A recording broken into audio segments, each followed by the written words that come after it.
Internal security पे हम लोगों ने स्टार्ट करा था। इंटरनल सिक्योरिटी पे मैंने मिनिस्ट्री ऑफ होम अफेयर्स की बात करी आप लोगों से, आप लोगों ने इसको पढ़ा, आप लोगों को डिपार्टमेंट समझ में आया, ठीक है ना, कि कौन कौन से डिपार्टमेंट होते हैं। अब ये देखिए, इसमें जितना भी आप पढ़ेंगे ये हमेशा मिनिस्ट्री ऑफ होम अफेयर्स का कोई ना कोई डिपार्टमेंट, कोई ना कोई एजेंसी वहां पे काम कर रही होगी। ये बात तो आपको समझ में आई गई होगी। इंटरनल सिक्योरिटी मतलब ministry of home affairs, right? Okay, mainly ministry of home affairs, बाकी फिर वो कभी ना कभी कुछ ना कुछ और लोग भी आ सकते हैं पिक्चर में, लेकिन मेन जो असल फाइट है वो मिनिस्ट्री ऑफ होम अफेयर्स की है, ठीक है ना। इंटरनल सिक्योरिटी के इश्यूज क्या हैं, कहाँ पे कौन से इश्यूज हैं, उस पर हम लोग बात करेंगे। और आपको एक तो ये लेक्चर चल रहा है, प्लस हमारा एक लेक्चर ऑलरेडी पिछले साल हुआ था जो, उसकी भी रिकॉर्डिंग होगी, तो मैं जो भी होगा उसको मिला के आपको दे दिया करूंगा।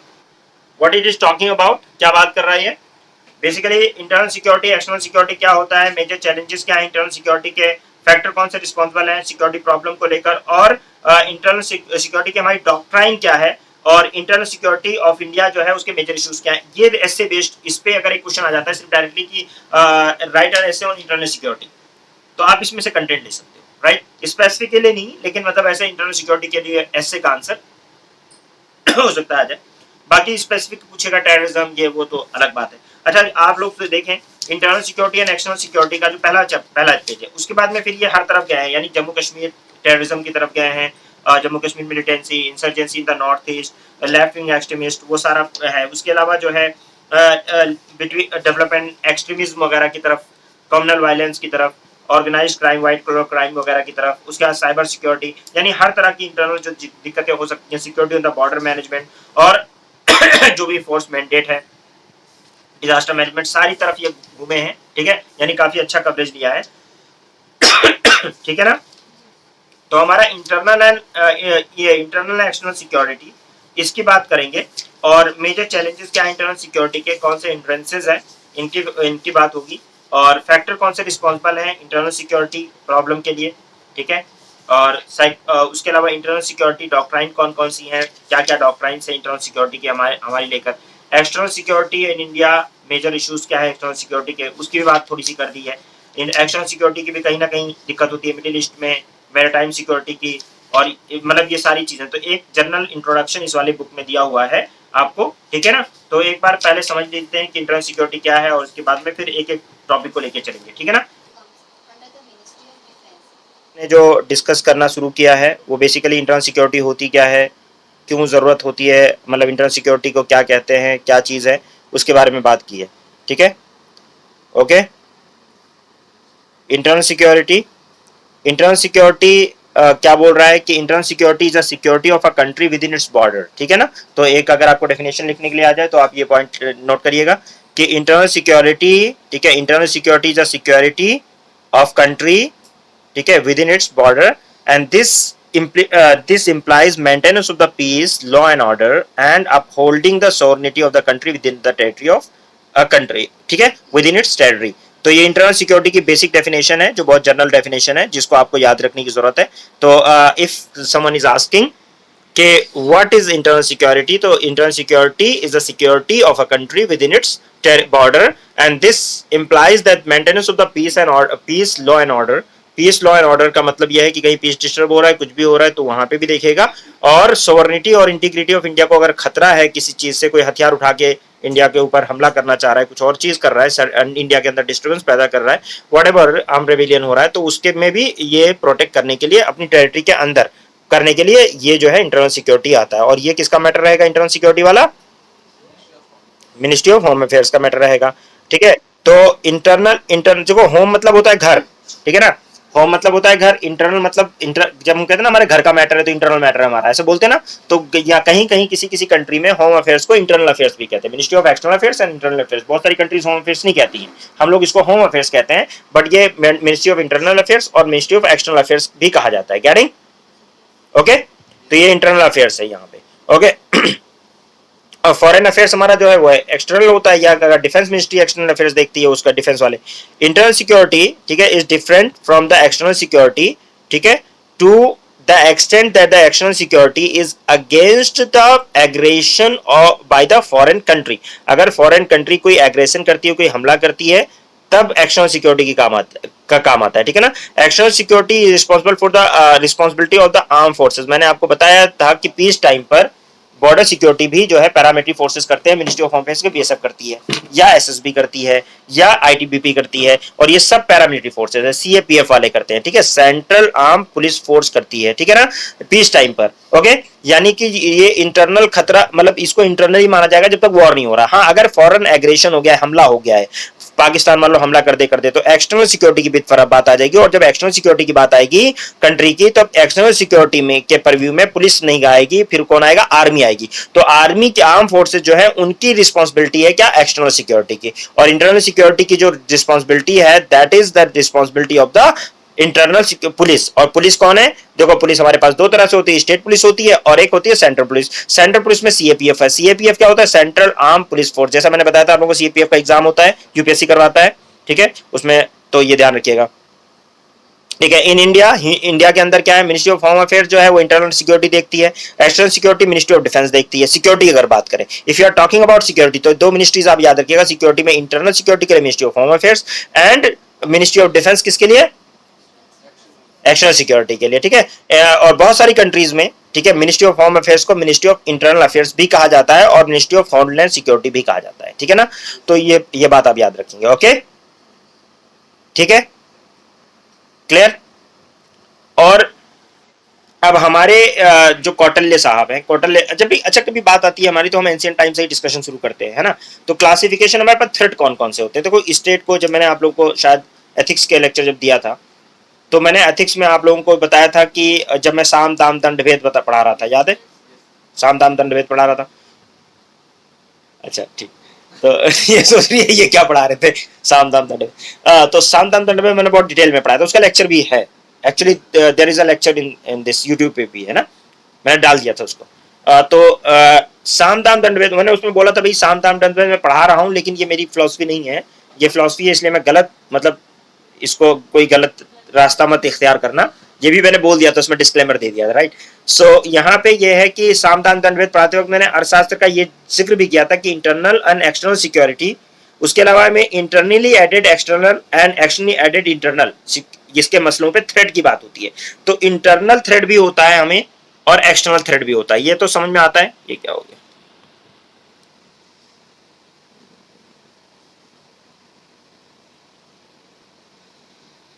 ओके। तो इंटरनल थ्रेट क्या होते हैं, अपने से होगा, मतलब ऐसे ही सोच के बताओ इंटरनल थ्रेट क्या क्या है,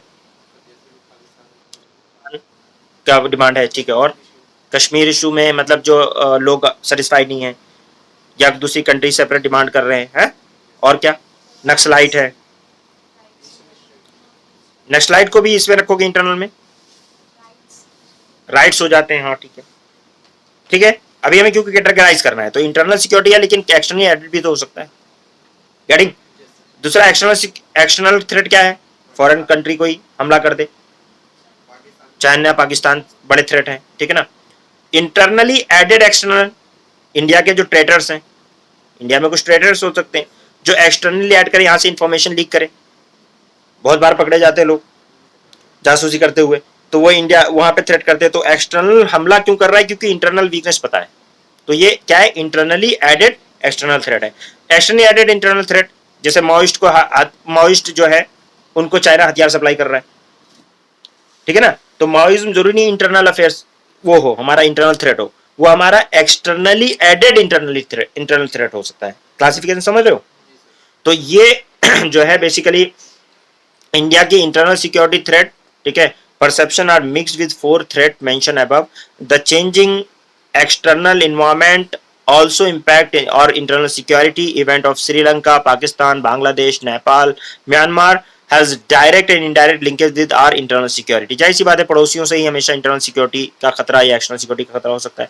Therefore it can be said that today in the today's information and digital age, security threat both internal and external internally related and cannot be seen in isolated from each other। तो internal जो add मतलब threat है वो जरूरी नहीं है कि externally added ना हो सकता है एक्सटर्नली एडेड हो, तो हम इसको आइसोलेशन में नहीं देख सकते। After world war 2 39 state disintegrated, of these 5 disintegrated because of the external aggression and 34 due to the failure of the management of internal security। क्या समझ रहे हो, सबसे ज्यादा डैमेज कौन कर सकता है, इंटरनल।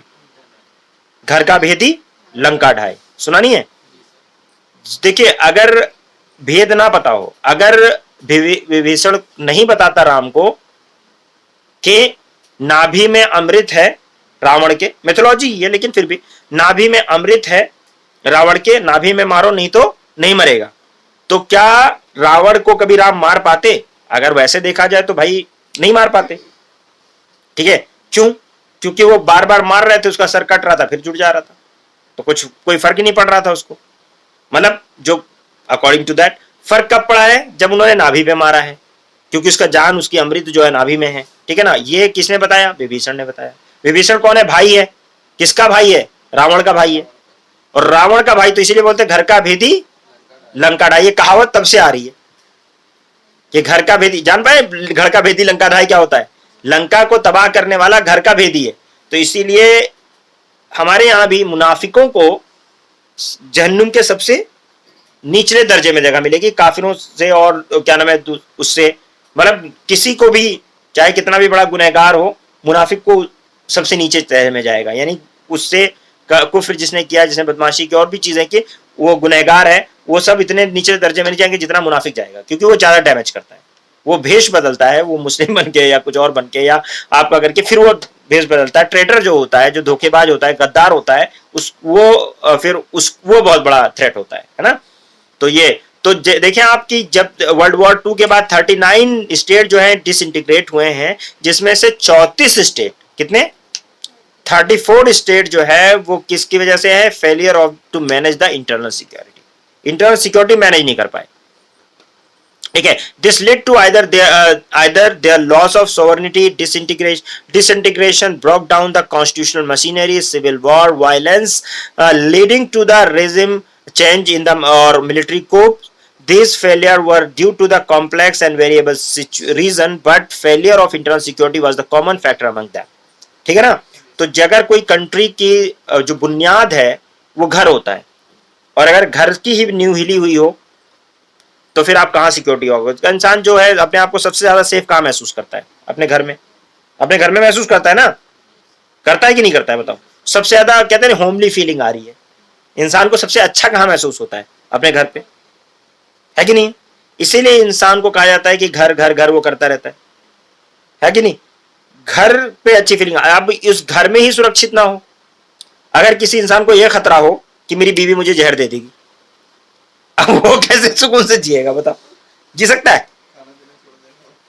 घर वाले ही मेरी जान का खतरा है, तो वो सुकून से जी पाएगा? तो तबाह होने से उसको कोई बचा सकता है? जिसके ऊपर सबसे ज्यादा ट्रस्ट है, अगर वही लोग खतरा हो जाए तो कैसे बनेगा काम? तो इंटरनल सिक्योरिटी का मैटर बहुत बड़ा मैटर है। इंटरनल ट्रस्ट होना बहुत जरूरी है, इंटरनल यूनिटी होना बहुत जरूरी है। अगर कभी भी बाहर से अगर आपकी दीवारें, आपकी जड़ें मजबूत है ना, तो तोप और क्या नाम है टैंकों के हमले भी इससे आप शायद बच जाओ। लेकिन अगर आपकी दीवारें ही कमजोर हैं, थोड़ा सा झटका भी आपकी बुनियाद अगर कमजोर है, आपके अंदर यूनिटी नहीं है, तो थोड़ा सा झटका भी आपको तबाह कर सकता है। गेटिंग? इंसान को अपने आप से ये जान रखो कि इंसान बाहर के खतरों से निपट लेता है, लड़ लेता है, क्योंकि उसको पता है थ्रेट है, उसके लिए प्रिपेयर रहेगा। लेकिन जब अंदर से खतरा होता है, अंदर से कोई चीज होती है, तो वहां से निपटना बहुत मुश्किल काम होता है, क्योंकि वहां पे एक ट्रस्ट का भी एलिमेंट होता है कहीं ना कहीं। जब आप ट्रस्ट नहीं करोगे तो प्रिपेयर रहोगे, आप कहां वीकनेस अपनी दिखाओगे? जहां पे आप ट्रस्ट कर लिया आपने, समझ रहे हो ना? तो ये है। तो ये अगर किसी ने अपनी सॉवरेनिटी खोई है, अपना कुछ खोया है, तो उसकी वजह क्या है? इंटरनल मतलब सिक्योरिटी पे उन्होंने मैनेज नहीं किया। तो इंटरनल सिक्योरिटी बहुत जरूरी है, ठीक है ना। Over the years the challenge of our internal security have grown many folds and assuming an alarming proportion internal security problem has started affecting our country growth and development, and this is now one of the prime concern and the top echelon of the center. Therefore it is no surprise that the UPSC has included internal security as a separate topic in civil service 2013. ने बहुत अच्छी बात बताई है। क्यों इन्होंने किया है? 2023-13 में जो इन्होंने क्या किया है, मतलब इन्होंने नया इंटरनल सिक्योरिटी अलग से दिया है, क्योंकि इसकी इंपॉर्टेंस है, इसकी इंपॉर्टेंस है। अगर इसकी इंपॉर्टेंस नहीं होती तो क्या नाम है, ये अलग से सेपरेट टॉपिक नहीं देते वो। ठीक है, चल रहा था उसी में, पॉलिटी वगैरह में पूछ लेते, गवर्नेंस में पूछ सकते थे ना, लेकिन सेपरेट इंडिकेट किया है कि हम पूछेंगे इंटरनल सिक्योरिटी, आप पढ़ो इंटरनल सिक्योरिटी। ठीक है ना, इसका मतलब बहुत इंपॉर्टेंस दिया है। Attribute of the internal security, main attributes of the internal security: security, territorial integrity and protect the internal sovereignty, or maintain domestic peace, prevalence of law and order, rule of law and equality before law, law of the land should protect everyone irrespective of the status, absence of fear from the fear implying individual freedom from people as guaranteed by the constitution, peaceful coexistence and the communal harmony। आपको मैं एक बात बता देता हूं, ये बहुत important बात है, इस बात को समझिएगा। इंटरनल सिक्योरिटी में ये जो लास्ट टॉपिक है ना, ये peaceful coexistence and communal harmony. आप अपनी खुद की जड़ों को खोखला कर लोगे अगर आपने कम्युनल हार्मनी बना के नहीं रखा तो। इंडिया का 20%, 10%, मैं तुम्हें बताता हूं, एक उंगली, ठीक, अगर इसमें कैंसर हो जाए, एक उंगली इसमें तकलीफ हो जाए, एक उंगली आपकी बॉडी का मुश्किल से 5% से भी कम पार्ट है, ठीक है, 1-2% का पार्ट है, लेकिन अगर इस उंगली में तकलीफ हो जाए तो क्या आप सुकून से सो पाओगे? एक कांटा चुभ जाए ना उंगली में तो आप सुकून से नहीं सो सकते। और आपका दिल, आप कितने बदनसीब होगे सोचना, और कितने बेवकूफ होगी कि आप अपने हाथ उंगली में खुद ही कांटा चुभा दो। आपका ये हाथ कहे कि मैं इस वाली उंगली में, लेफ्ट हैंड की उंगली में मैं कांटा चुभा दूंगा और मुझे मजा आ जाएगा, ठीक है ना। यही आज ये है कि मेजोरिटी जो है अगर माइनॉरिटी के साथ ये कर रही है तो कहीं ना कहीं वो पूरी बॉडी नुकसान पहुंचा रही है। ये पॉइजन पूरी जगह फैल सकता है। ये समझ लीजिए कि आप जो है ये जान लीजिए कि आप अगर कम्युनल हार्मनी को डिस्टर्ब कर रहे हैं और अदर, तो आप इंटरनल सिक्योरिटी को इंडिया के दिक्कत कर रहे हैं। मैं आपको बताता हूं, आपने किसी को कमजोर समझा, एक छोटा सा बच्चा है, उसको आपने कमजोर समझा, उसको 4 झापड़ मारे, उसको क्या नाम है, उसके थ्रेट दिया, उसको बोला कि मैं तो बहुत बलवान हूं, मैं बहुत पावरफुल हूं, मैं ये कर दूंगा, वो कर दूंगा, तेरा वो कर लूंगा। उसके पास कोई ऑप्शन नहीं छोड़ा, आपने कोई ऑप्शन नहीं छोड़ा, या तो मरे या मारे, ये सिचुएशन आपने पैदा कर दी। व्हाट ही विल डू, क्या करेगा बताओ तू? फिर वो उसकी सिचुएशन ये है कि आइदर डू और डाई, यही सिचुएशन में है ना वो, ठीक है। फिर वो क्या करेगा? चाहिए आप 10 लोग हैं, 2 को मारेगा, 1 को मारेगा, खुद मर जाएगा, लेकिन 2 तो मरोगे ना। क्या डिस्टर्ब हुआ? 2 फैमिलीज तबाह हो गई, 2 नहीं 3 तबाह हो गई। 1 खुद मरा, 2 को उसने मार दिया। मरते मरते उसने गोली चला दी 2 लोगों के ऊपर, उसको तुमने पीट पीट के मारा या कुछ ऐसे कर दिया। तो ये किसी को कमजोर समझ के कि हम 10-50 हैं, हम क्या नाम मार देंगे, हम इसको मार देंगे, हम 50 हैं, हम इसको मार देंगे, ये हमारा कुछ नहीं कर पाएगा। ठीक है, उसका छोटा सा बच्चा ही है, ठीक है, उसका कुछ और है, या उसी का दिमाग खराब हो गया, उसने उठा के एक पत्थर मार दिया बहुत तेज, एक ही को मारा, लग गया, किसी के ढंग से लग गया, तो क्या होगा? मरता क्या ना करता, डर रहा था, गिर रहा था, लेकिन अपने आप को बचाने के लिए उसने प्रोटेक्शन में मार दिया, तो पता चलेगा हो सकता है घर का मुखिया, जो बॉस हो उसी के मार दे, तो पूरा तुम्हारा तबाही तो हो गई ना, तुम्हारी पूरा तबाह हो गया ना, पूरा मैनेजमेंट डिस्टर्ब हो गया। तो ये बात हमेशा ध्यान रखनी चाहिए कि किसी को बहुत ज्यादा कमजोर के इतना ना सताओ कि उसका डर खत्म हो जाए। किसी को इतना, मतलब एक लिमिट तक सताओ। आपको मैं एक बात बहुत इंपॉर्टेंट बता रहा हूं, एक ध्यान रखिएगा, बच्चे को आपने मार दिया ना, उसका डर खत्म हो जाएगा, उसको लगे, समझ आ जाएगा कि मेरे इतनी लिमिट है इनकी मारने की, मार दो, डालेंगे नहीं। जब तक उसको डर रहेगा ना, पापा मारेंगे, मम्मा मारेंगी, पापा मारेंगे, मम्मा मारेंगी, तब तक वो डरता रहेगा कि मारेंगे। अब मार पता नहीं क्या है, लेकिन उसने एक बार मार देख लिया ढंग से ना।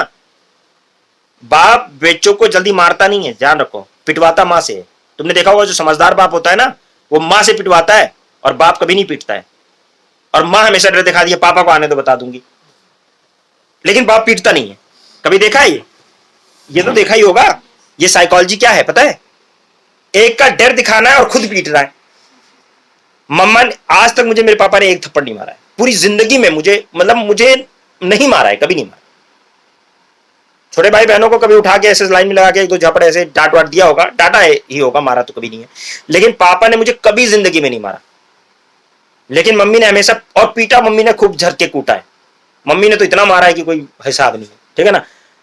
लेकिन मम्मी मारती थी हमेशा, सब घर में बदमाशी करते थे, पिटता मैं था क्योंकि बड़ा मैं था, मैं क्यों नहीं संभाल रहा हूं, ठीक है। तो ऐसा मतलब मान लो कि ये चीज है। तो उन डर किसका दिखाती थी? पापा आ गए, अब सब पापा ने ये क्या, पापा को बता दूंगी। अब डर किसका है? पापा का। लेकिन पापा मारते नहीं है, लेकिन हमें क्या डर बना रखा है वो। Are you getting? तो ये डर हमेशा रहता है कि पापा पीटेंगे नहीं, लेकिन पापा का डर बहुत है कि पापा पीटेंगे तो बहुत पीटेंगे। और पापा को अगर कभी डर दिखाना होता है बच्चों को तो माँ को धड़काते हैं। कभी देख, तुम्हें पता नहीं है, अभी ये सब साइकोलॉजी है। माँ को हड़काएंगे और बच्चा डर जाएगा, समझ रहे हो ना? है ये होता है। और बच्चा डर गया कि अब यार माँ को जब ऐसा कर सकते तो मेरे के क्या करेंगे। लेकिन बच्चे को से इतना प्यार होता है बाप को ना कि वो जल्दी मारेगा नहीं उसको, मतलब यार मार देगा तो फिर लिमिट पता चल जाएगी। बहुत कम बाप होते हैं जब मजबूर हो जाता है, एक टाइम आता है कि मारना पड़ता है, वो भी होती जरूरत होती है कभी कभी, लेकिन वो उतने हालात ही नहीं आएंगे अगर आपने डर बना रखा है तो, समझ रहे हो ना। तो डर ये एक्सटेंड नहीं दिखाना चाहिए कभी कि मैंने मार दिया। तो इसलिए ये इंटरनल सिक्योरिटी के लिए बहुत जरूरी है कि आप इन चीजों को समझें कि इंटरनल सिक्योरिटी डिस्टर्ब नहीं होने देना है। किसी को कमजोर समझ के उसको इतना नहीं समझाना है कि उसका डर खत्म हो जाए। इतना मार है कि मतलब अब क्या करोगे, मारोगे ही तो मारो, कितना मारोगे। अब कुछ बाप ऐसे होते हैं कि मार के आगे भूत भागत है, उनका यह है कि मारूंगा तो तुम्हारा भूत जो है ना उतर जाएगा। वो तुम एक लिमिट तक ही मार सकते हो। अगर तुमने वो लिमिट तक पहुंचा दिया ना भूत वाली, तो जान लो उसके बाद फिर वो तुम्हारे हाथ से गया बच्चा, क्योंकि उसको पता है इतना ही मारेंगे, मार तो नहीं डालेंगे, है कि नहीं है, बाप है। तो इसलिए मारने से पहले डर दिखाओ। डर बहुत बड़ी चीज है, मार से कहीं ज्यादा ये काम करती है, ठीक है, क्लियर। तो major challenges to the internal security. Internal security का बहुत सारा एनलाइटमेंट हो जाता है तुम लोगों को नहीं ठीक है। Major challenges to the internal security. Independence of India come with some inherited problem related to the, अब ये देखो कुछ प्रॉब्लम तो इनहेरेंट होती हैं, पैदाइशी हैं।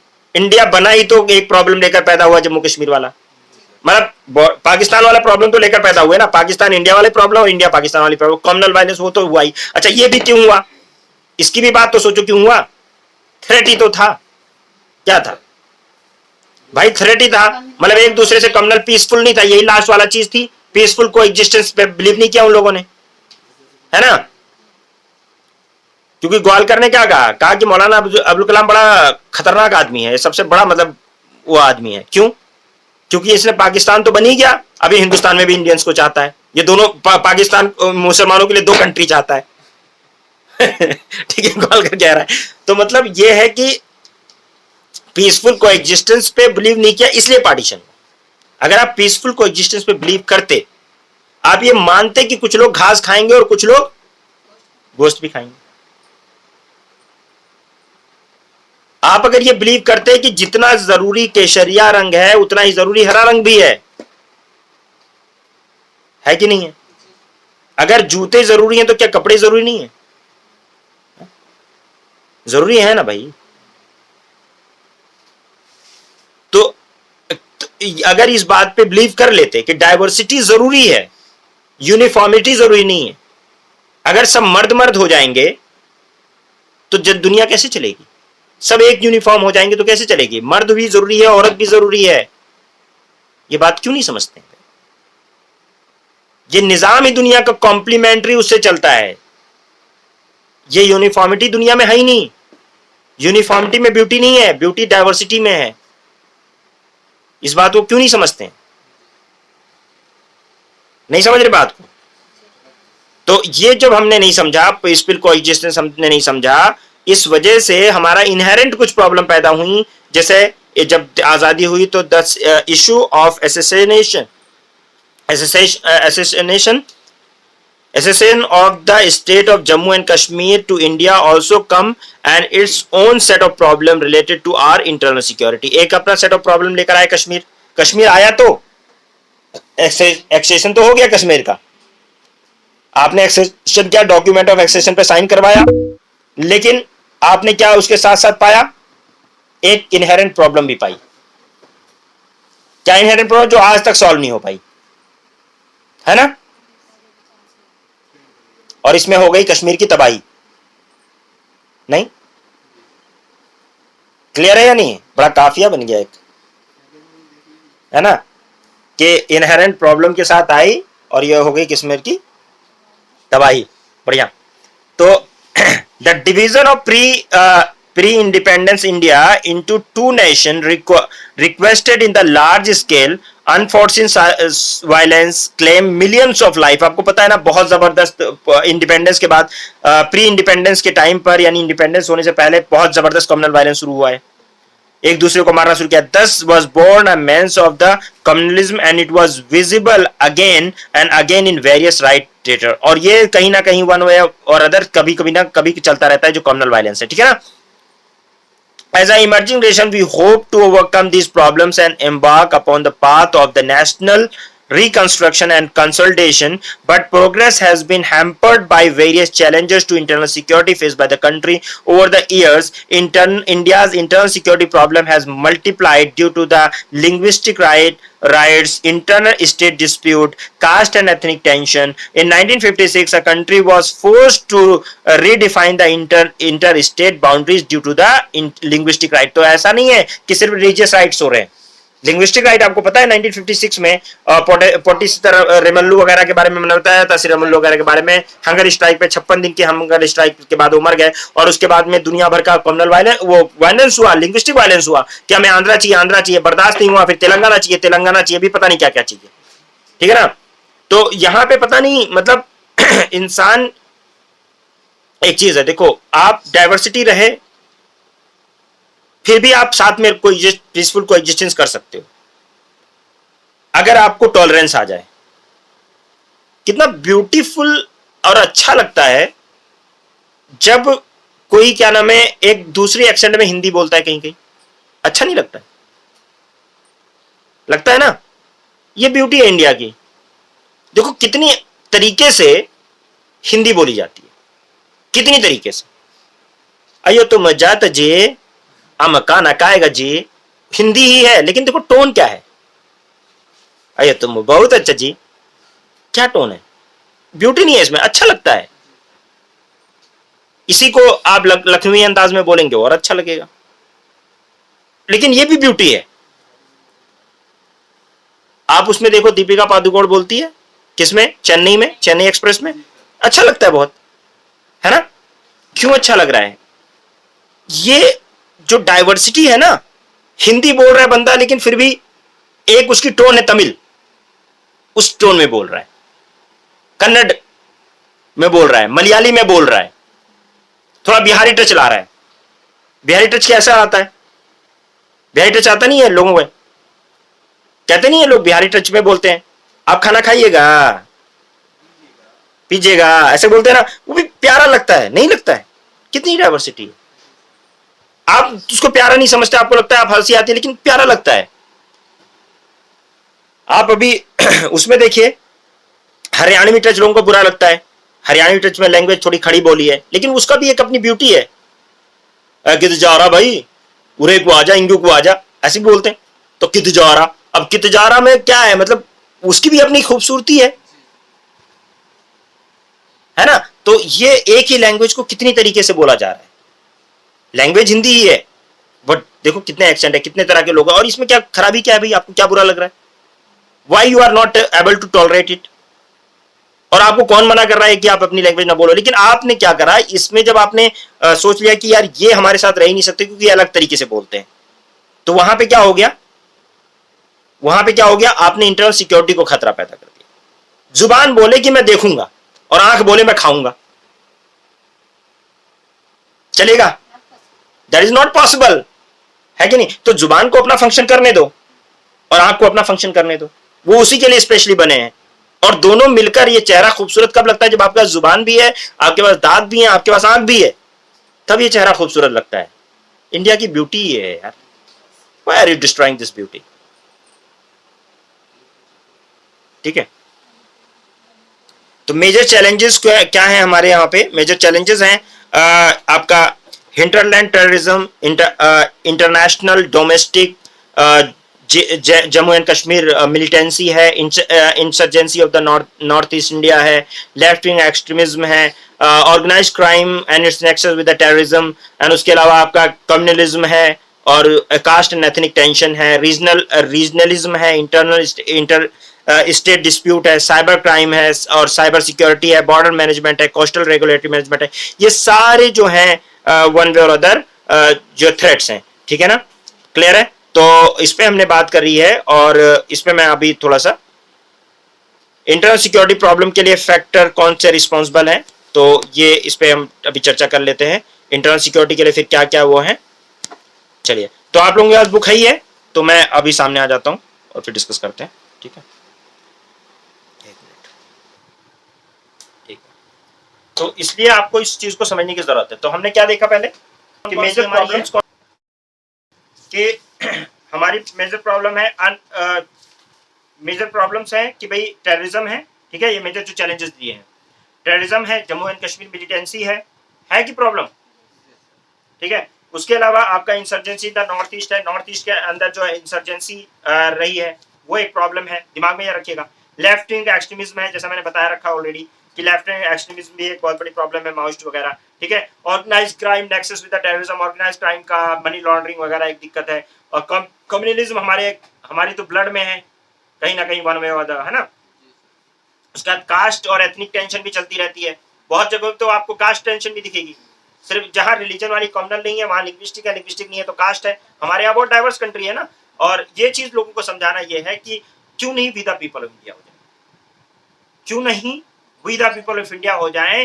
आप हिंदू हो, मैं मुसलमान हूं, आप सिख हो, वो ईसाई है, वो जैन है, वो बौद्धिस्ट है, सब लोगों की कंट्री है ये, और सब लोग मिलकर एक नेशन बनकर, हाथ पैर बनकर, जुबान बनकर, और इस कंट्री को अगर चलाएं तो क्या दिक्कत है? तुम कहो नहीं मेरे पास पैर नहीं होनी चाहिए, मेरे पास सिर्फ हाथ होने चाहिए, कैसे चलेगा? चलेगा क्या? और वो बन के देख लिया पाकिस्तान, वो तो क्या नाम है, पाकिस्तान बन के देखिए, वर्ल्ड की सबसे डेवलप कंट्री है पाकिस्तान, नहीं? वर्ल्ड में इससे ज्यादा डेवलप कंट्री कौन सी है ना? है? क्या वहां दंगे नहीं हो रहे? क्या वहां राइट्स नहीं हो रहे? क्या वहां लोग भूख से नहीं मर रहे? क्या वहां गरीबी नहीं है? क्या वहां भुखमरी नहीं है? क्या वहां इन्फ्लेशन नहीं है? क्या वहां चैलेंजेस नहीं है? क्या कर लिया तुमने बना के? कौन सी प्रोस्पेरिटी? क्योंकि तुम्हारे अंदर आज भी वही कीड़ा है भैया, अमीर गरीब को खा रहा है, ठीक है ना? आप वहां पे कुछ नहीं है तो वहां पे पठान शेख ये आपस में लड़ रहे हैं, कोई ना कोई कुछ ना कुछ बना रखा है, सिया सुन्नी बना रखा है, कुछ ना कुछ चलेगा, हमेशा डाइवर्सिटी रहेगी, सिया सुन्नी बना रखा है, कहीं सुन्नियों में भी बना रखा है। मैं आपको एक वो वीडियो देखूंगा, उसमें वो बताता है कि आप मुस्लिम हो? यस मुस्लिम हो। सुन्नी हो? यस सुन्नी हूँ। सिया हो या सुन्नी हो? सुन्नी हूँ। अच्छा सुन्नियों में कौन से सुन्नी हो? बरेलवी हो, देवबंदी हो? बोला क्या नाम है, बरेलवी हो। अच्छा बरेलवी में कौन से बरेलवी हो, कौन से उसको मानते हो, फिर उसमें कौन से हो, फिर उसमें कौन से हो, फिर उसमें कौन से हो? तो वो एक लास्ट में दोनों सिमिलर, मैं भी यही हूँ, मैं भी हूँ, लास्ट में पता नहीं कहाँ पहुंचता है, और ही सेड कि क्या नाम है, मैं ये बरेलवी हूँ, तो कहता तो तुझे तो मरी जाना चाहिए, तू जब भाग जा, मतलब इतना सब सिमिलर होने के बावजूद एक समथिंग डिफरेंट है, उसमें कह रहा है तुझे तो मरी जाना चाहिए, ठीक है? मतलब वो मरने के लिए जा रहा होता है, तो भाई कह रहा है कहाँ जा रहा है? भाई मरने के लिए जा रहा है क्या? कह रहा है कि क्यों मरने जा रहा है? तो कह रहा है कि मुझे कोई प्यार नहीं करता इसलिए मैं मरने जा रहा हूँ। कहता है कि मैं भेजूंगा, कहता है कि क्या नाम है, तू मुसलमान है, मरने के लिए जा रहा है? हाँ भाई अल्हम्दुलिल्लाह मुसलमान। फिर उसके बाद में पता चलता है कि वो कौन सा मुसलमान है, ये मुसलमान हूँ, और एंड सब पूरी लंबी चलती है, मैं भेजूंगा, देखिएगा। तो इसमें मैंने देखा कल उसको, मुझे भी बड़ी वो आई, हंसी आई कि मतलब बताओ दिस इज द थिंग। तो वहां भी कौन सी बहुत अच्छी है, अच्छा ही, ठीक है? तो चैलेंज हर जगह है। अच्छा तो अजान होने लगी है भाई, रुक जाइए 2 मिनट, फिर देखते हैं। देखिए ऐसा है कि अब हमारे मेजर चैलेंजेस में मैंने आपको बता दिया कि क्या क्या चैलेंजेस हैं, तो उसमें कुछ चीज़ें बता दूँ। जैसे एक तो टेररिज्म वाला आपको पता है, जम्मू कश्मीर के साथ जब हम लेकर आए तो एक टेररिज्म वाला मसला भी साथ में रहा उसके, क्योंकि आज़ाद कश्मीर की बात होती रही और भी बहुत सारी चीज़ें उसमें चलती रही। और जम्मू कश्मीर मिलिटेंसी एक बहुत बड़ी प्रॉब्लम है, और रही अभी भी कहीं ना कहीं चल ही रही है। और उसके बाद में insurgency in the north eastern area, आपको पता होगा या आप जानते होंगे, अंगामी जैपू फिजो का नाम सुना है? अंगामी जीबू फिजो, नाम सुना है? 1950s में इस बंदे ने नॉर्थ ईस्ट में एक फ्लेम जला दी, एक आग लगा दी। किस चीज को? उसने रिवोल्ट का बैनर नागालैंड में उठाया। क्या लिखा है? उठाया रिवोल्ट का बैनर नागालैंड में। और ये फायर जो है मिजोरम में, मणिपुर में, त्रिपुरा में, हर जगह फैला। ठीक है, वो एक सेपरेट स्टेट बनाने वाली कहानी जो चली। ठीक है, तो एक ये बड़ा इशू है कहाँ पे? नागालैंड वाला। तो नागा में वो नागालिंगम एक नया स्टेट बनाने का, नया मतलब कंट्री बनाने की बात। तो सॉवरेनिटी से इंडिया की लड़ाई करेंगे, जाहिर सी बात है ना, क्योंकि जब एक नई कंट्री बनाएंगे सेट, क्योंकि इंडिया में राइट टू सेट नहीं, एक इंडिया जो कंट्री है उसमें राइट टू सेट नहीं है कि आप अपने आप को छोड़ दो इंडियन यूनियन को। आप इंडियन यूनियन को छोड़ नहीं सकते। ठीक है, आप इंडियन यूनियन को छोड़ नहीं सकते। आप क्या कर सकते हो? आप जो है मतलब इसी में बंध के रहोगे, आप इसके हिसाब से चलोगे, आप प्रोटेस्ट कर सकते हो, सब कर सकते हो, लेकिन नहीं। तो यहाँ पे किसी ने अगर अलग से उठाया तो ये बहुत बड़ा फ्लेम था, जो कि बहुत दिन तक चलता रहा और अभी भी कहीं ना कहीं उसकी बातें चलती रहती हैं, आप लोग देखते हो।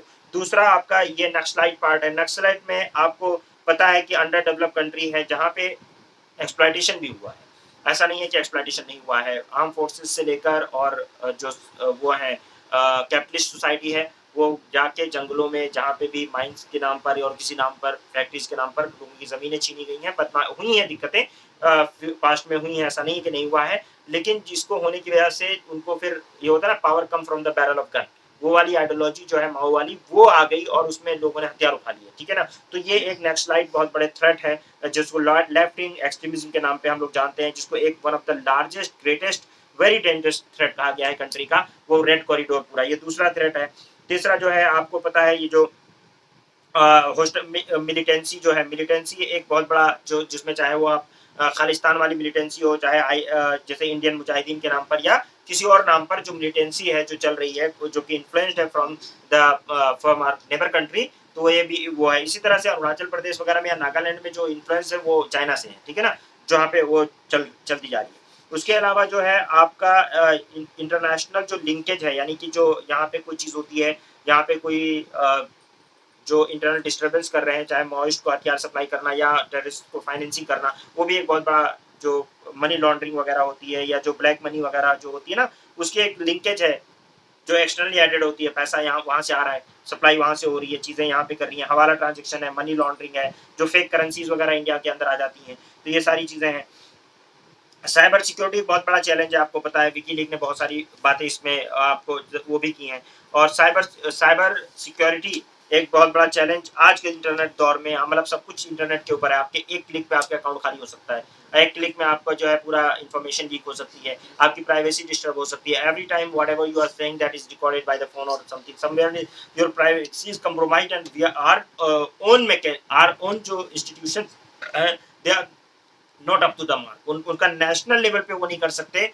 ये साफ साफ ये भी बता रहा है कि भाई नेशनल लेवल तक इनकी पहुंच नहीं है, कोऑर्डिनेशन नहीं है। एक मोबाइल चोरी हो जाए उसको ट्रैक नहीं कर पाते हैं, तो आप ये सोचिए कि इंटरनेशनल लेवल पे क्या करेंगे जो बड़े बड़े हैकर्स बैठे हुए हैं, और वो बहुत बड़े। इसके अलावा एक साइकिक वॉर भी आपने सुना होगा, साई वॉर सुना होगा, साइकोलॉजिकल वॉर कहते हैं।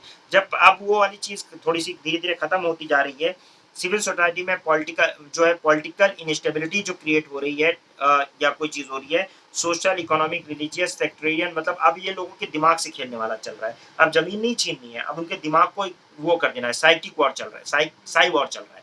साई वॉर मतलब दिमाग को बदल देना है, आपको रूल करना है, आपको दिमाग उनका चेंज कर देना है। अब ये जो मीडिया जो करती है, आप देखते हो उनको एक्सप्लॉइट करती है, उनकी सोच को एक्सप्लॉइट करती है, उनके जो कम्युनल फीलिंग दिल में है उसको एक्सप्लॉइट करती है, उनके रिलीजन को एक्सप्लॉइट करती है, रिलीजन के नाम पर, या जो है आपका एक ग्रुप लॉबी बनाने के नाम पर, या एक कास्ट बनाने के नाम पर, किसी भी नाम पर, लिंग्विस्टिक के नाम पर एक्सप्लॉइट करके एक साइकिक वॉर, साई वॉर खेलती है, जिससे क्या होता है कि दिमाग पे कंट्रोल पाना चाह रहे हैं। ठीक है ना, इसी तरीके से फोर्थ जनरेशन वॉरफेयर एक तरह से, फोर्थ जनरेशन वॉरफेयर जिसको साइकोलॉजिकल ऑपरेशन कहते हैं, जिसमें सिविल सोसाइटी को कंट्रोल करा जाता है नेटवर्किंग के थ्रू या जिस भी तरीके से, ग्लोबल नेटवर्किंग इस तरह से है। और इस समय इंटरनेट का दौर है, आपको पता है सोशल मीडिया का दौर है। कोई भी चीज़ मतलब आप लॉबी बनाना कोई मुश्किल काम नहीं है, ग्रुप बनाना कोई मुश्किल काम नहीं है, इन्फ्लुएंस करना कोई मुश्किल काम नहीं है, साइकोलॉजिकल चेंज करना कोई मुश्किल काम नहीं है। क्योंकि आज के दौर में क्या है कि आपको सोशल मीडिया जो फीड कर रहा है या मीडिया जो फीड कर रहा है, क्योंकि आपको पहले एक्सेस ऑफ इन्फॉर्मेशन आपसे जाके कम्युनिकेट करने के लिए उसको एक आपसे अप्रोच होना चाहिए था, आपको बहुत ईजी अप्रोच है। ठीक है, आपको बच्चों को हम लोग टिकटॉक से, शॉर्ट वीडियो से क्या क्या सीख रहे हैं बच्चे, हम खुद नहीं समझ पाएंगे। ठीक है, तो ये क्या है, उनकी एक तरह से मेंटल फीडिंग, उनको कुछ चीज़ें कराई जा रही हैं, कुछ चीज़ें उनको अच्छा लगाया जा रहा है। अब मेरा बेटा ही है, उसने 2-4 स्पाइडरमैन वगैरह का देख लिया होगा। बच्चे तो पागल हो जाते, पता नहीं कैसे स्पाइडरमैन के पीछे। आई डोंट नो कि स्पाइडरमैन इतना क्या अट्रैक्टिव है, बट वो है, उसको कपड़ा बचपन में उसको पहना होगा उसने स्पाइडरमैन का। अभी उसको एक स्पाइडरमैन का किसी ने टी शर्ट उसकी नानी ने गिफ्ट कर दिया है, वो टी शर्ट वो सारा दिन पहने रहता है उसको स्पाइडरमैन की वजह से, वो उतारी नहीं चलती उसको। तो स्पाइडरमैन इतना इन्फ्लुएंस कर रहा है लोगों को। तो मतलब ये सब चीजें क्या है, साइकोलॉजिकली वो ऑपरेशन हो रहा है, मोडस ऑपरेंडी का साइकोलॉजिकल हो गया है। बॉर्डर मैनेजमेंट एक हमेशा से प्रॉब्लम है। इलीगल माइग्रेशन, इलीगल जो है इमिग्रेशन और स्मगलिंग ये हमेशा से, और जो करेंसी इधर उधर ट्रांसफर होती है, इसमें कुछ जो गद्दार लोग होते हैं उनकी वजह से भी होता है, ठीक है। उसमें हमेशा हर जगह पे कहीं ना कुछ लोग ऐसे होते हैं जो इन चीज़ों को सपोर्ट करते हैं और उसकी वजह से होता है, ठीक है ना। तो स्मगलिंग होती है, ठीक है ना। कुछ ऐसे मतलब इंस्टीट्यूशन में जो है बॉर्डर सिक्योरिटी फोर्स जैसे है, अब बॉर्डर सिक्योरिटी फोर्स में कुछ ऐसे भी लोग हो सकते हैं, वो ऐसे हो सकते हैं जो उसको बॉर्डर सिक्योरिटी फोर्स की बजाय बॉर्डर स्मगलिंग फोर्स बना दें। स्मगलिंग का अगर बीएसएफ ना चाहे तो 1 भी रुपए की स्मगलिंग हो सकती है। उसी में कुछ और ऐसे लोग होते हैं, कुछ ऐसे क्या नाम है लोग होते हैं जो इस तरह की चीज़ों को, जिनकी वजह से हो पाती है। भाई हर कोई तो ईमानदार नहीं बैठा हुआ है, ठीक है। करप्शन जानती हो कितना ज़्यादा है इंडिया में, तो ये सब स्मगलिंग पॉसिबल हो पाती है। अदरवाइज स्ट्रिक्ट हो जाए तो स्मगलिंग पॉसिबल हो पाएगी। ये सब चीज़ें हो रही हैं जो कि इंटरनल सिक्योरिटी के लिए बहुत बड़ा थ्रेट है। आपकी इकोनॉमी को कमजोर किया जा रहा है वन वे और अदर, ठीक है ना। फेक करेंसीज इनफ्लो की जा रही हैं और इस तरह की। बॉर्डर मैनेजमेंट इज इम्पोर्टेंट लेकिन इसलिए बॉर्डर मैनेजमेंट इम्पोर्टेंट है। तो हमारे यहाँ ट्रेडिशनल मिलिट्री बहुत तरह के जो है थ्रेट्स हमारे यहाँ पे हैं और उससे ओवरकम करने के लिए हम लोग ये चीज़ कर सकते हैं। अच्छा, फैक्टर कौन से रिस्पॉन्सिबल हैं इन प्रॉब्लम्स के लिए? तो अनफ्रेंडली, हमारे नेबर्स के साथ बहुत अच्छे रिलेशन तो है नहीं। Unfriendly relation with the neighbour है, जैसे कि पाकिस्तान के साथ हमारे कोई अच्छे रिलेशन नहीं है, चाइना के साथ भी हमारे बहुत अच्छे रिलेशन नहीं है, ठीक है ना। इंडी चीनी भाई भाई वो कहानी चली थी, लेकिन वो आपको पता है कि वो पेट में छुरा घोपने वाली चीज रहती है हमेशा उसकी और पीठ में, ठीक है। उसके अलावा आपकी पॉवर्टी, गरीबी, भाई पैसा देख कर लोग अट्रैक्ट हो जाते हैं। गरीबी हमारे यहाँ पॉवर्टी बहुत बड़ी प्रॉब्लम है। अनएम्प्लॉयमेंट, भाई आप देखें एक से एक इंटेलिजेंट लोग बैठे हुए हैं, they can do anything, wonders, they can do wonders, but they are not getting job, they are not getting opportunity. तो देयर आर लिमिटेड अपॉर्चुनिटी, हर किसी को तो नहीं मिलेगा ना। तो एक से एक टैलेंटेड लोग बैठे हुए हैं, दे आर अनएम्प्लॉयड, तो उनको फिर ऐसा कुछ लुक्रेटिव टाइप का मिलता है कहीं से और उनकी इंटेलिजेंस को कोई और यूज कर लेता है। आपकी गवर्नमेंट तो यूज नहीं कर पा रही है, but someone else is using for against you, समझ रहे हो ना। तो ये इस तरह की भी चीजें होती हैं। ऐसे बहुत सारी ऐसी चीजें हैं जो हाईली इंटेलिजेंट लोग होते हैं वो आपकी इंटेलिजेंस सिक्योरिटी के लिए या इंटेलिजेंस के लिए काम कर सकते थे, पर वो इतने इंटेलिजेंट है फिर भी आपने उनको यूज नहीं किया तो अब वो दूसरी चीजों में यूज हो गए, ठीक है ना। ऐसा भी होता है। इनइक्वालिटी, इनइक्वालेबल ग्रोथ, इनइक्वालेबल यानी इनइक्वालिटी जो रीजनल डिस्पैरिटी और चेहरा की डिस्पैरिटी है, कुछ लोग जो हैव्स एंड हैव नॉट का जो वो बढ़ रहा है, कुछ लोग बहुत अमीर होते जा रहे हैं, कुछ लोग बहुत गरीब होते जा रहे हैं, ये भी एक प्रॉब्लम है। एंड उसके अलावा failure of admission front of governance deficit. अब गवर्नेंस डेफिसिट तो हमारे इंडिया में करप्शन की वजह से और चीज़ों की वजह से इफिशिएंट तो वैसे भी नहीं थे बहुत ज़्यादा, लेकिन जबकि हमारे यहाँ देखो कितना पढ़ लिख के एक IAS ऑफिसर जाता है, बट स्टिल सिस्टम ऐसा है कि सिस्टम में जाने के बाद उसको सिस्टम के रंग में कुछ ना कुछ वन वे और अदर उसको रंगना पड़ता है, तो बहुत अच्छा काम नहीं हो पाता है गवर्नेंस लेवल पे भी, ठीक है। कम्युनल वायलेंस वो आपको पता है कि पॉलिटिक्स हमारे यहाँ की ऐसी है कि पॉलिटिक्स में आप कम्युनल वायलेंस, लोगों को माइंड कम्युनल करके लोग पॉलिटिक्स करते हैं, तो फिर जाहिर सी बात है कि कम्युनल वायलेंस रहेगा ही, और वो इंटरनल सिक्योरिटी का बहुत बड़ा खतरा है। देशद्रोही तो वही लोग हैं जो जो कम्युनल वायलेंस करवाते हैं, उनसे बड़ा गद्दार, उनसे बड़ा जो है देशद्रोही कोई नहीं हो सकता है, जो थ्रेट कोई नहीं हो सकता है। एक देशद्रोही कह रहा हूँ सीधे सीधे कि कोई नहीं हो सकता है, गद्दार कोई नहीं हो सकता है जो दो कम्युनिटीज को, एक ही कंट्री की दो कम्युनिटीज को लड़ा के और लड़ाने के बाद उनकी लाशों पे अपनी इमारत बनानी चाहिए। वो एक्चुअल में लड़ा के देश को कमजोर कर, देश की इकोनॉमी को कमजोर कर। आप देखते हैं पब्लिक प्रॉपर्टी जला देते हैं लोग, किसकी प्रॉपर्टी जा रही है, किसकी इकोनॉमी तबाह हो रही है, किसके बच्चों का पढ़ाई का पैसा था, उसके स्कूल बनाने का, हॉस्पिटल बनाने का पैसा था जो तबाह हो गया, आप उसको दूसरी चीज बनाइए, किसका पैसा था? पब्लिक प्रॉपर्टी को अगर आप जला रहे हैं, पब्लिक प्रॉपर्टी को अगर आप आग लगा रहे हैं, तो आप अपने बच्चों का अपना ही टैक्स बर्डन बढ़ा रहे हैं, अपना ही चीजों का बर्डन बढ़ा रहे हैं और आप अपने बच्चों का मुस्तकबिल खा रहे हैं। फिर चीजें महंगी होंगी, अनएम्प्लॉयमेंट की प्रॉब्लम होगी, फिर क्या नाम है और उस क्योंकि वो जो तुमने जला दिया उसकी भरपाई कहीं ना कहीं से तो होगी ना। आपने करोड़ों की बस ऐसे जला दी, तो करोड़ रुपए कहाँ से आएंगे? सरकार, मोदी जी हल चला के लेकर आएंगे क्या? या कोई हल चला के लेकर आएगा? कैसे आएगा? वो आप ही से वसूला जाएगा। फिर चीजें महंगी होंगी, फिर आप रो, यानी तो आप जो वायलेंस करते हो उससे नुकसान आप ही को है। आप अपने पैसे को तबाह कर रहे हो और आपको समझ नहीं आ रहा कि आपका पैसा तबाह हो रहा है। भाई उससे अगर सही से यूज किया जाए, यूटिलाइज किया जाए, तो उस पैसे से आप बढ़िया स्कूल बना सकते हो, हॉस्पिटल बना सकते हो, और भी बहुत सी अच्छी चीजें कर सकते हो, है ना। स्कूल रोड्स बना सकते हो, पोर्टेबल वाटर लगा सकते हो, बहुत सी चीजें कर सकते हो, लेकिन उससे आपने क्या किया, जला दिया। इससे आपको क्या मिला? आपने कभी देखा है किसी डेवलप कंट्री में ऐसे लोगों ने इस तरह से मतलब अननेसेसरी ऐसे पब्लिक प्रॉपर्टी को जला दिया, आग लगा दिया? कब्जा कर लेते हैं वो अलग चीज है, देखो, लेकिन आग लगा दी। कोई अच्छी डेवलप कंट्री, तो पागल बार्बरिक लोगों की बात नहीं है। वो लोग अगर प्रोटेस्ट भी करते हैं तो उनका एक दूसरा तरीका होता है प्रोटेस्ट करने का, जैसे जापान में लोग प्रोटेस्ट करते हैं, ठीक है, उनका एक तरीका होता है। अगर जैसे मान लो वर्कर प्रोटेस्ट कर रहे हैं तो वो सिर्फ एक जूता बनाएंगे, प्रोडक्शन नहीं रोकेंगे। जो जूते की मैं बता रहा हूँ, जैसे एक जूता बनाएंगे, दूसरे पैर का जूता नहीं बनाएंगे, और वो बेकार है जब तक कि दूसरे पैर का जूता नहीं बनेगा। प्रोडक्शन नहीं रुका, देश को नहीं तबाह कर रहे हैं, वो उस मालिक का सामान नहीं बिकेगा। एक पैर का जूता बनता जा रहा है, एक पैर का जूता बनता जा रहा है, बनता जा रहा है। अब वो तब तक उसको मार्केट में नहीं लाया जा सकता जब तक वो दोनों पैर का ना बने। लेकिन प्रोडक्शन नहीं रोक रहे, क्यों? देश का नुकसान। प्रोडक्शन चल रहा है लेकिन वो प्रोटेस्ट करने का उनका तरीका है।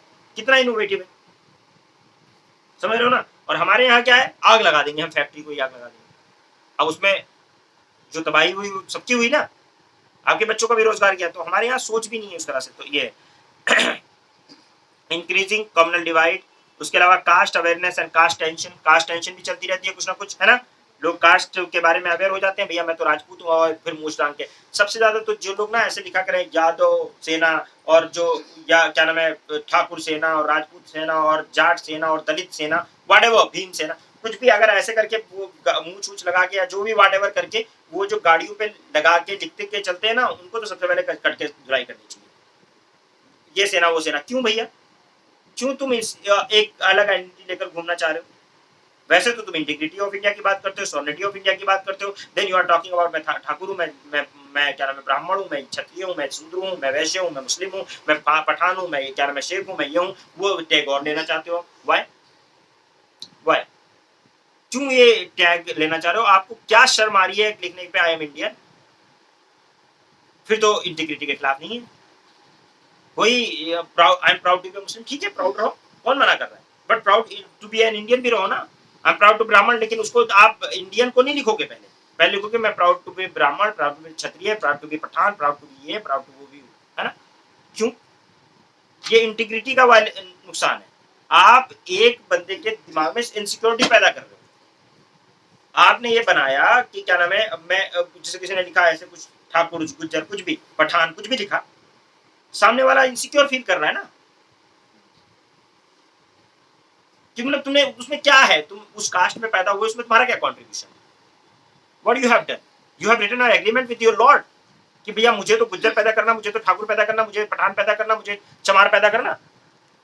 टेल मी, कहीं लिखा है? किसी ने खुदा से एग्रीमेंट किया था, अल्लाह से, ईश्वर से, भगवान से किसी से एग्रीमेंट किया था क्या? Is there any agreement letter you have that वो एग्रीमेंट करके या खुदा ने नाइंसाफी की है कि तुम्हें इस कास्ट में पैदा करा है? वो नाइंसाफी करता है, इसका मतलब तुम ये कहना चाह रहे हो कि किसी को ऊंचा पैदा करता है, किसी को नीचा पैदा करता है। तुम्हारा तो यही कहना है ना, तुम अपने खुदा पे इल्जाम लगा रहे हो सीधे सीधे। अगर तुम ये कर रहे हो ना, तुम ये दिखा रहे हो कि ये ऊंचा है, ये नीचा है, तो इसका मतलब तुम अपने खुदा पे इल्जाम लगा रहे हो कि वो नौज़बिल्लाह वो किसी को ऊंचा और किसी को नीचा पैदा करता है। वो किसी को ऊंचा नीचा नहीं पैदा करता है, वो सबको एक ही प्रोसेस से पैदा करता है। Is there any other process? उसी प्रोसेस से सब पैदा हो रहे हैं, वही ब्लड सबके अंदर है, वही तरीका सबका है, ठीक है। दिक्कत कहाँ आ रही है? दिक्कत आपकी सोच में है। वो तो उस प्रोसेस से आप पैदा हुए हैं, उसके बाद में आपने क्या किए हैं, व्हाट यू आर डूइंग, उसके बेसिस पे फैसले होंगे। आप बेटर कब हो? जब आप बेटर काम करते हो। पैदाइश के ऊपर बेटर होता कोई, तो पैदाइश के ऊपर सब आदम की औलादे हैं। फिर या अगर मनु के मान लो, तो मनु की तरफ से ले जाओ, एक ही उससे तो पैदा हुए हो। एक मतलब नूह अलैहिस्सलाम के बाद भी आप देख लो, या मनु के बाद देख लो, आप कहोगे तो एक ही उससे पैदा है ना सब। एक ही माँ बाप से पैदा, तो कोई ऊंचा नीचा कैसे होगी जब एक ही माँ बाप से पैदा है? या तो डिनाई कर दो, यू डिनाई टुडे कि मैं आदम की औलाद हूं। अगर मुस्लिम हो तो डिनाई कर दो, क्रिश्चियन हो, क्रिश्चियन कैन नॉट डिनाई, वो भी कहते हैं आदम और ईव की औलाद है। Jews cannot deny, they are also saying this, Abrahamic जितने रिलीजन है वो भी कह रहे हैं, हिंदू भी कह रहे हैं मनु की औलाद है, ठीक है ना। So everyone is saying this. तो जब सभी एक ही उसकी औलाद हैं तो फिर कैसे डिफरेंट हो गए? किसने बनाए? और उससे आपको इतनी नफरत है कि आप जो है मतलब उसके हाथ का कुछ छुआ हुआ खा नहीं सकते हो, पी नहीं सकते। अगर हाइजीनिक कंडीशन में अगर वो है तो उसको क्या दिक्कत होगी भाई आपको? अगर कोई हाइजीनिक है, अनहाइजीनिक है तो मैं किसी का, चाहे कोई ऊंचा हो नीचा हो, उसके बर्थ से क्या होता है, ठीक है ना। तो कोई मतलब ये बातें जो बच्चों के दिमाग में जो डाली जाती है, हमेशा लोग डालते रहते हैं बच्चों से कि भाई वो हम ये ऊंचे हैं, हम वो है, हम ये है, हम तो सैयद है, हम तो साहब शेख हैं, और हम ये हैं वो हैं। सब बच्चों के, या वो नीचे हैं या हम नीचे हैं। खुद नीचे जो जिन लोगों का लोअर कास्ट के भी हैं, मतलब अपने आप को बना रखा है, वो भी अपने बच्चों को ही सिखाते हैं कि हम तो भाई इस कास्ट के, हम तो इसी कास्ट में शादी करेंगे। जिन्होंने अपने आप को ऊंचा बना रखा है उन्होंने भी वो कर रखा है। बट बनाया क्या? खुदा ने बनाया तुम्हें, ये तो तुमने खुद बनाया। या कहते नहीं क्रिएट करके भाई ठप्पा दिखाओ, ठप्पा वो जो कहता है वो सही कहता है, ठप्पा दिखाओ क्या अलग बनाया है। Is there any agreement? Do have some क्या नाम है, कोई मोहर वोहर लगा के आए हो? नहीं है ना। तो ये कम्युनल, इसीलिए ये दिक्कतें हैं, क्योंकि हम इस चीज को समझते नहीं है। हमारे बच्चे ये चीजें करते हैं और हमारे माँ बाप को समझ ही नहीं है कि हम, ये माँ बाप ही करते हैं ज्यादातर, पढ़े लिखे लोग करते हैं। आप किसी रीजन को लेकर बाइस्ड हो जाते हैं कि भैया यहाँ के लोग तो गंदे ही होते हैं, इस कास्ट के लोग गंदे ही होते हैं। एक ही फैमिली में तो भाई एक दूसरे के, एक बहुत ईमानदार होगा, एक बेईमान हो सकता है, एक अच्छा हो सकता है, एक बुरा हो सकता है, एक बहुत अच्छा हो सकता है, एक बहुत बुरा हो सकता है कि नहीं है? एक ही फैमिली में।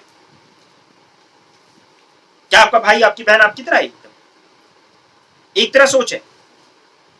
नहीं है ना।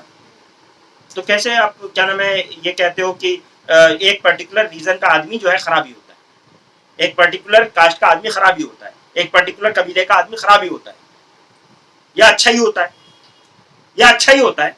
कैसे कैसे? ये इंडिविजुअल टू इंडिविजुअल वेरी करता है।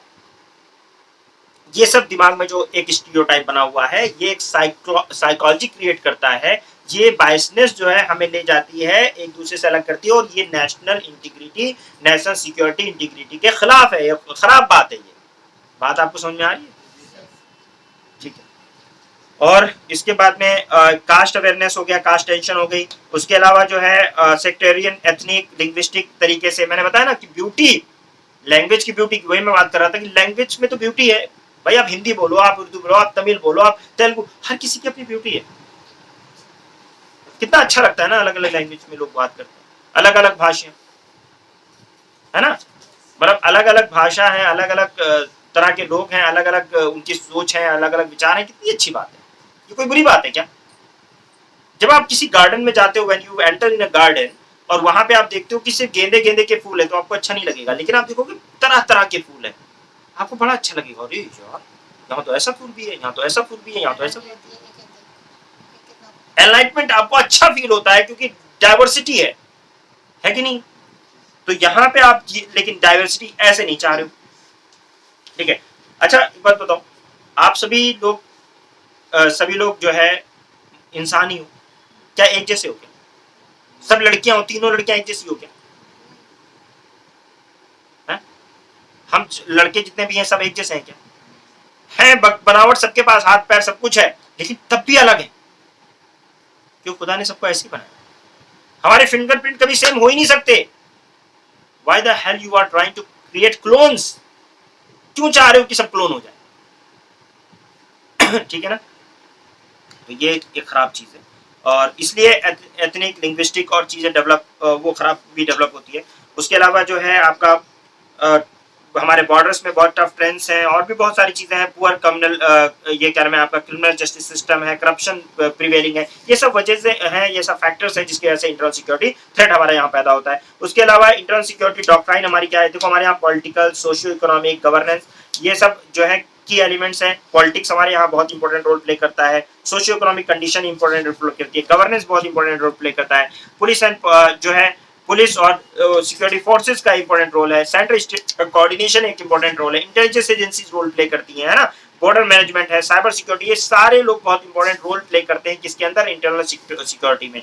हम इन सबको यूज करते हैं वन वे और अदर अपनी इंटरनल सिक्योरिटी को मेंटेन करने में, उसको क्या नाम है उसमें इनसे हेल्प लेते हैं वन वे और अदर। और एक्सटर्नल सिक्योरिटी में इंडिया के जो मेजर इश्यूज हैं हम उसके बारे में बात करेंगे। आप लोग अभी फिलहाल आज के लिए इतना काफी है। आप इंटरनल सिक्योरिटी डॉक्ट्राइन को थोड़ा सा रीड करेंगे, कल हम लोग एक्सटर्नल सिक्योरिटी की थोड़ी सी बातें कर लेंगे, क्योंकि वहां भी थोड़ा सा, वैसे तो मैं चाहूँ तो कर दूं लेकिन रहने दो, ठीक है, कल डिस्कस करेंगे। ओके, शुरुआत हो गई है, करेंगे कल इंशाल्लाह, ठीक है। थोड़ा सा विचार करिए। और आप लोगों का एक मैं बात बताऊं, आप ये समझ लीजिए कि अपने आप दिमाग को बंद करके आप किसी भी intellectual, I am not talking about IAS, मैं आईएएस की यूपीएससी की प्रिपरेशन करने के लिए लोगों को कहता हूं कि नहीं करना चाहिए, चाहे आप आईएएस बनो ना बनो, एक बार यूपीएससी की प्रिपरेशन मैं हमेशा से कहता रहा, फिर मेहदी कीर्ति साहब ने भी कहा, लेकिन कि करना चाहिए। वो क्यों करना चाहिए? अब देखिए इतने डायमेंशन में आप कहां सोचोगे, कौन आपको मौका देगा इतने डायमेंशन में सोचने का? आपको लगता है कोई बहुत अच्छा इंजीनियर है तो बहुत अच्छा समझ भी रखता है, ऐसा नहीं है। बहुत अच्छा डॉक्टर है तो बहुत अच्छी समझ भी रखता है, नहीं है। आप देखते हो कोई डॉक्टर है बहुत बड़ा कम्युनल आदमी है, आप देखते हो कि क्या नाम है वो बहुत ही ऐसी बातें कर रहा है जिसको समझ में नहीं आ रहा कि मैं अपनी ही कंट्री की इंटरनल सिक्योरिटी को, अपनी कंट्री की पीस एंड हार्मनी को डिस्ट्रॉय कर रहा हूँ, अपने घर की पीस एंड हार्मनी को डिस्ट्रॉय कर रहा हूँ। इनफैक्ट कुछ ऐसे भी लोग हैं जिनसे अपनी खुद की फैमिली नहीं समझती है, अपनी फैमिली में पीस नहीं ला सकते हैं, एंड दे आर, और वो बात करते हैं पूरे इंटरनेशनल पीस लाने की, इंडिया में पीस लाने की। वाइफ से झगड़ा करके आके बाहर पीस लेकर आएंगे। अरे पहले अपने घर में तो सुकून रख लो, है? घर में सुकून है नहीं, तुम्हारे घर में वो है, तुम बार मार कोशिश कर रहे हो कि हम तो सब सारा पीसफुल बना देंगे, हम सब इनको मिटा देंगे, पीसफुल हो जाएगा। अपनी पत्नी को मार के पीसफुल हो जाओगे? पत्नी को मार के बच्चों को ही तबाह करना है, तो इसका मतलब पत्नी से डिस्प्यूट हो तो पत्नी को मार दो, पत्नी का ओपिनियन ना मिले तो पत्नी की पिटाई करो। अरे ओपिनियन मिले समझो यार, दोनों को म्यूचुअली चलाना है ना। बच्चों को तुमसे ज्यादा जरूरत माँ की है, नहीं है?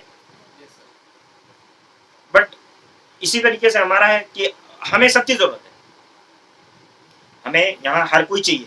ये कंट्री जिस उस पर बनी है ना कि बहुत तरह की भाषाएं, बहुत तरह की लैंग्वेज, बहुत तरह के रिलीजन, बहुत तरह के कास्ट, बहुत तरह की सारी चीजें रहेंगी, बट फिर भी यूनिटी इन डाइवर्सिटी रहेगा, फिर भी देश एक रहेगा, ठीक है ना। अगर इकबाल लिखते हैं सारे जहां से अच्छा हिंदुस्तान हमारा, हम बुलबुले हैं इसके, ये गुलसिता हमारा, तो ये एक फैक्टर है। उनकी किसी बात को लेकर, आइडियोलॉजी को लेकर, मतलब कोई बात थी उसको लेकर आइडियोलॉजी बना लो और दूसरी बातें करो, वो अलग बात है। लेकिन मौलाना अबुल कलाम आजाद जैसे लोग और लोग हैं, इन्होंने कभी नहीं चाहा कि अलग हो, क्योंकि उन्होंने कहा इस्लाम में खुशबू है जो कि फैलनी चाहिए। उन्होंने तो ये बात कही थी, तुम्हें सुपड़ने के लिए किसने कहा था? Why you want to create a Pakistan? तुमने क्यों क्रिएट किया? कुछ लोगों ने किया है, उसको सब झेल रहे। भाई आपका हक है, आपकी घर में क्या नाम है कोई बात होती है, आप पीसफुल कोएग्जिस्टेंस की बात करते हो, आप जानते हो कि इसमें अच्छा ही नहीं है, भलाई नहीं है, आपको मिलकर रहना चाहिए, आपको बात करनी चाहिए अच्छे से। डाइवर्सिटी, जिस दिन आपने समझ लिया ना कि डाइवर्सिटी तो ब्यूटी है, जिस दिन आपने इस बात को समझ लिया कि diversity the beauty of this country, उस दिन पीसफुल कोएग्जिस्टेंस में कोई दिक्कत ही नहीं है। आप सोचते हो uniformity, uniformity is the beauty of this country, this is not. Uniformity में कोई ब्यूटी नहीं है, है ब्यूटी क्या? हाँ, एक नेशन समझना अपने आप को अच्छी बात, एक फीलिंग रखना अच्छी बात है कि हम भारतीय हैं, हम इंडियन हैं, हम इस जमीन में पैदा हुए, अपने वतन से, हुब्बुल वतन तो रहता ही है, वतन से तो मोहब्बत करना ही चाहिए इंसान को। ये तो आपका दीन भी कहता है, इस्लाम भी कहता है, और हर रिलीजन कहता है कि अपनी माँ से, अपनी धरती से मोहब्बत करनी चाहिए इंसान, अपने वतन से मोहब्बत करना चाहिए, ये आपके अंदर होना चाहिए, बस ये चीज होनी चाहिए। और वतन से मोहब्बत करना मतलब इसके सारे लोगों से मोहब्बत होनी चाहिए, एक परिवार है कि नहीं है? किसी different religion, different caste, different creed का होने के, लेकिन अगर वो इंडियन है तो उससे अगर आपको मतलब, तो कह रहा हूँ इंसानों से ही मोहब्बत होनी चाहिए, इंसान, हर इंसान से मोहब्बत होनी चाहिए, कॉस्मोपॉलिटन होना चाहिए। लेकिन ठीक है इंसान आप समझ लो, लेकिन कम से कम इंडियन जो है उनसे तो मोहब्बत कर लो, अपने देशवासियों से तो मोहब्बत कर लो।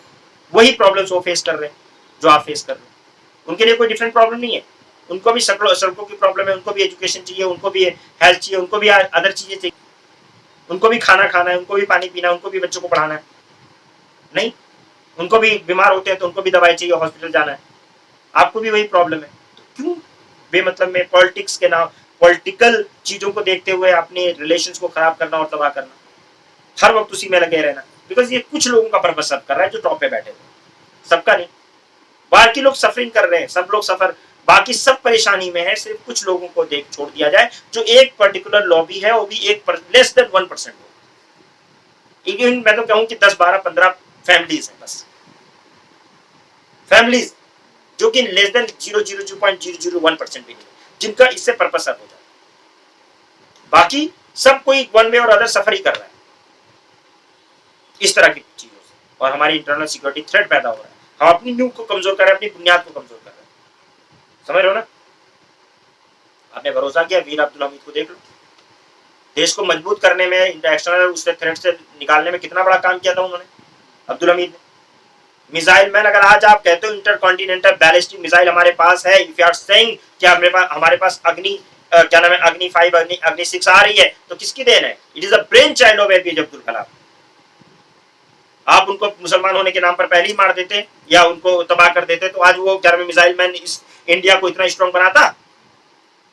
आज इंटरकॉन्टिनेंटल बैलिस्टिक मिसाइल आप कह रहे हो ना, अगर आप के है या आपके पास न्यूक्लियर वेपन, न्यूक्लियर हेड है, तो उसकी वजह से एपीजे अब्दुल कलाम,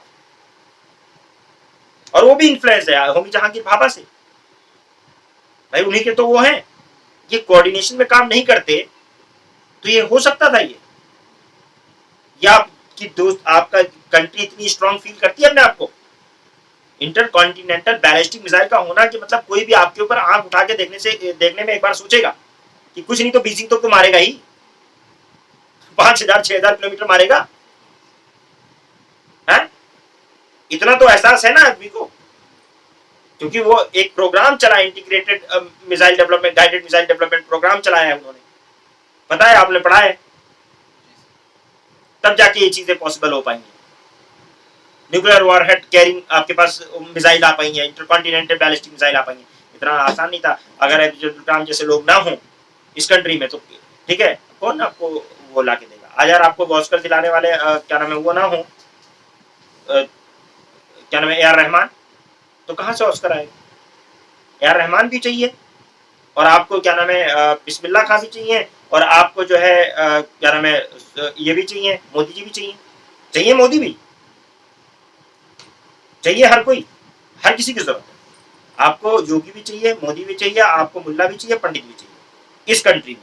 जो इस कंट्री का कोएग्जिस्टेंस है वो इसीलिए है, इस कंट्री को अगर स्ट्रांग रखना है तो आपको हर बंदा चाहिए, और जब उसको खुदा देगा हिदायत, जिस रिलीजन को वो चाहेगा, क्योंकि आपका कॉन्स्टिट्यूशन कहता है उसको ऊपर वाला जिस रिलीजन में चाहेगा, उसकी वॉलेंट्री है, इच्छा है उसकी, क्योंकि फ्रीडम ऑफ रिलीजन आपका आर्टिकल 25 कह रहा है, उसको जो इच्छा होगी वो उस रिलीजन को फॉलो करेगा। वो तो उसका और उसके कनेक्शन है ना, वो तो बंदे का और खुदा का कनेक्शन है, फ्रीडम ऑफ कंसाइंस है आपका। वो आप मोल्ड क्यों करने की कोशिश करो? Why are you trying to mould, है कि नहीं है? आप सिर्फ इस पे ध्यान दो कि आपकी इंटरनल सिक्योरिटी मेंटेन रहे, आप इसको कोएग्जिस्टेंस में बिलीव करो, आप भारतीय हैं तो भारतीय की तरह रहो, फिर देश देखो मजबूत रहेगा। अदरवाइज इंटरनल सिक्योरिटी कहाँ रख पाओगे आप? घर को कहाँ सिक्योर रख पाओगे? तो ये था आपका इंट्रो लेक्चर था इंटरनल सिक्योरिटी का। प्रॉब्लम बहुत सारी हैं, लेकिन बहुत सारी प्रॉब्लम हमारे दिमाग में भी हैं, ठीक है। हम अगर इसको सही तरीके से निपटाने, सॉल्यूशन पे बात करने आ जाए, तो शायद हम बहुत अच्छा एक नेशन बिल्ड कर सकते हैं, और इंटरनल सिक्योरिटी इसमें एक बहुत इंपॉर्टेंट रोल प्ले करता है। तो आज का हमारा लेक्चर बस इंट्रो था इंटरनल सिक्योरिटी का, हमने थोड़ी सी बात कर ली उस पर। कल इंशाल्लाह फिर आगे कंटिन्यू करेंगे, एक टॉपिक स्पेसिफिक देखेंगे, ठीक है। ठीक है भाई नदीम साहब, समझ में आया कुछ?